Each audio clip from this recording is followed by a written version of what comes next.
Hi everyone, it's Margaret here with 60 and Me. The topic to discuss today is fear. Okay, now stay with me. We're going to make this constructive, we're going to make it useful, and I'm going to talk about how we can face our fears. And there are so many multiple layers that we're having to deal with right now. And, I'm with you on this. I mean, it's not, one part of the world or the other. We're, as a global society, we are challenged by so many different things that are, in a way, out of our control. And that's probably at the heart of it, what brings fear to the forefront. Now, there was a really famous quote by Pema Chodron, who is a Buddhist nun, and she said that fear is, we feel fear when we know we're approaching the truth. And we can't, let it go until we discover what that is and what that truth is. And so I want to just chat with you about how we can conquer the fears that we face and move forward. Now, we as a group of women over 60 have been through a lot in our lives, so we know what the outcome of things can be. People say, "Oh, don't worry about something." Well, we know that if you don't worry about something, it can often come back to bite you. It can actually occur. The fear is not always ungrounded and unfounded. So we have a different kind of perspective, I think, on worry about things that might happen.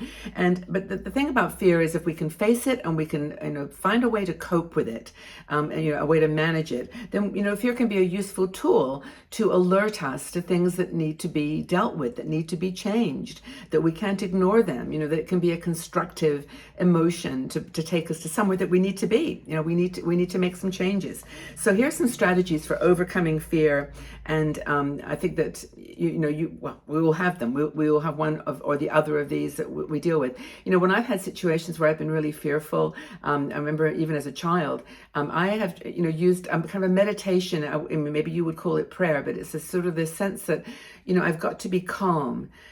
I cannot let my emotions go flying all over the place. I've got to look at the fear, what it is fear of or fear from, and find some center and some balance. So for me, meditation, calm breathing, literally just sitting down and kind of letting things be calm down before I react. Another thing is to talk to someone that you trust and that you love and that regardless of your position versus their position, that you're going to love each other and you're going to listen. You're going to be a good listener, and you're going to listen to them as well, and expect them to do, or hope for them to do the same. You can talk to someone about your fears, and they can maybe give you a perspective. Oh, I worried about that too, or I share your fear about that. Let's do something constructive. So I'm trying to look at the positive side of the emotion of fear. Another thing is to write them down. To write down a journal, write down notes. They say that the great brain scientists of the world, that when you write things down, you actually, manage it in a tangible, concrete way. You write down the words, and it soothes your brain. It says it tells your little brain that's there to help you survive. That's its only job. That that you're okay, and that you can work this through. You can articulate the fear. Another thing is to realize that challenging past fears can hold you back. And I know that I was thinking the other day, I did a video on all the things that women over 60 have experienced in their lives, like the fear of, just war, and the Cuban Missile Crisis that I lived through as a little girl, and many of you did too. The assassinations of our presidents, the traumas that we've had because of the loss of people in the public eye that we didn't, expect. And the underlying fear is that it could happen again, and it can happen in a different place, in a different way. But that fear of the unknown can be really, really difficult. Now, this article, by the way, by Linda Ward, is one of our bloggers, Linda. She wrote this article about how to overcome our fears. And she talks about the strategies, that can help us to deal with very specific things as we get older. So all of our bloggers here on 60 and Me are writing for the older community. This is what makes us, I think, very unique as a website and as a YouTube channel. And by the way, go back and look at other videos on this topic, because we have written about fear and about hesitation, to how it blocks you and prevents you from moving forward. But what are some of the, so let's look at some of the things that we worry about. What are our fears as we get into our 60s and 70s and older? The first thing is health.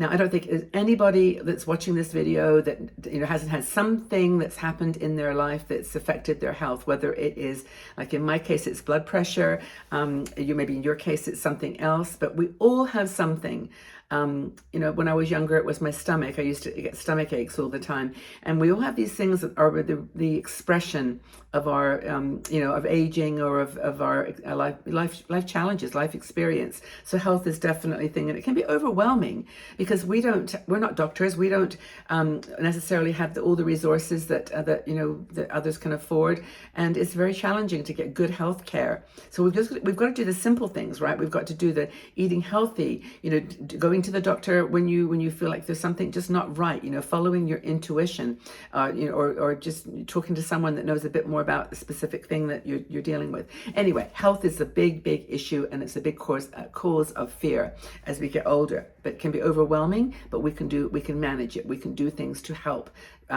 create a healthy lifestyle. And it's not following every single diet fad or gimmick. It's about the basics, and we know what the basics are. We know. The other thing is finances, a fear of running out of money. Now, I know that I face this. You probably do too. There's been times in my life where I've had absolutely no money, and I mean that literally. And there've been times when I've been working and blessed by working hard and getting a good income from that.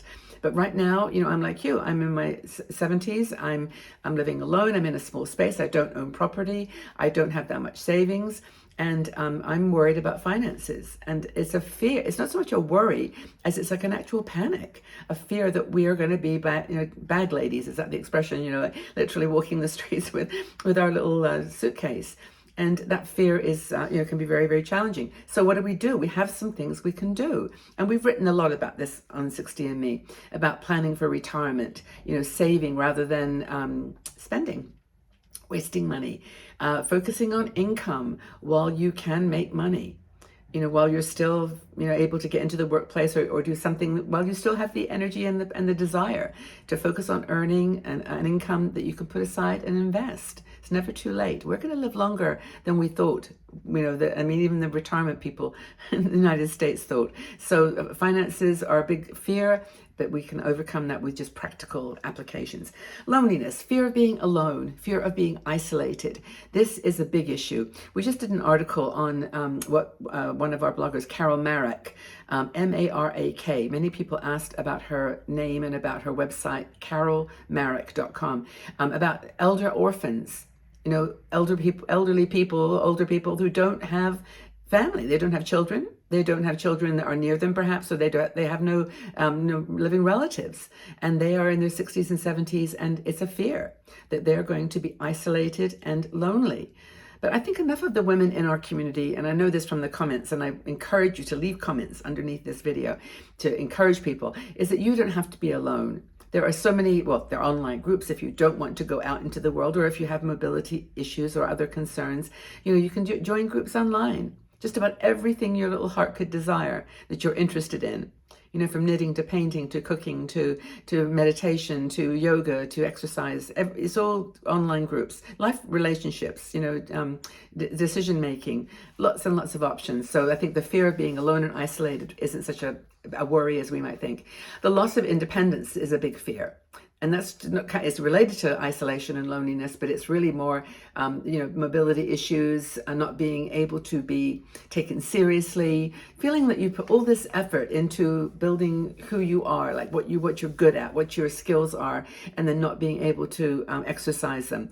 And, the other thing about independence is always it's two-sided, right? So it's independence to do something and independence from something. So I think we're doing a pretty good job at getting away from the freedom from stereotypes, freedom from rules. We wear what we want, dress how we like, go where we want.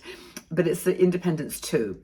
And that could be just a very simple, mobility issue with, a hip replacement or, some other related illnesses to a chronic, concerns from a chronic illness, that you just cannot jump around as much as you could. You can't go swimming, maybe you've got some limitations with walking, but there are solutions and there are answers. I just got back from a cruise, short cruise, and there were so many people with walkers and those little wheelchairs, and they were just having a fun time and doing the best they couldn't. Maybe they were dancing, some of them. I mean, what am I talking about? People were just moving and doing stuff, but they knew their limitations, but it wasn't stopping them from being independent. And then, the things that we can do, and Linda goes through this in her article, is all about recognizing that we have a fear, talking to someone about it, be expressive about it, seek out help if you need it. Enough of the silliness about I can do it myself. I can do it. Just seek out help if you need it. Practice mindfulness, as I've said, using your journal to write things out. Share with friends. Find some girlfriends. You don't have to be your best buddies in the universe. Just women like here on 60andMe. And join our Patreon group if you feel like you need a little more intimacy in your conversations. We get together twice a week on a live show. We just organize some trips and things that we are doing as supporters of 60andMe. So it's Patreon. I'll put it's in the details under the video. But anyway, that's kind of hopefully going to help you. My light just went out, but it's okay. The light's right outside too. But have a wonderful day wherever you are. Thank you for being here. Thank you for your love and support. And I look forward to maybe seeing you in our Patreon group and looking for you on our other channels. Take good care, everybody. Lots of love.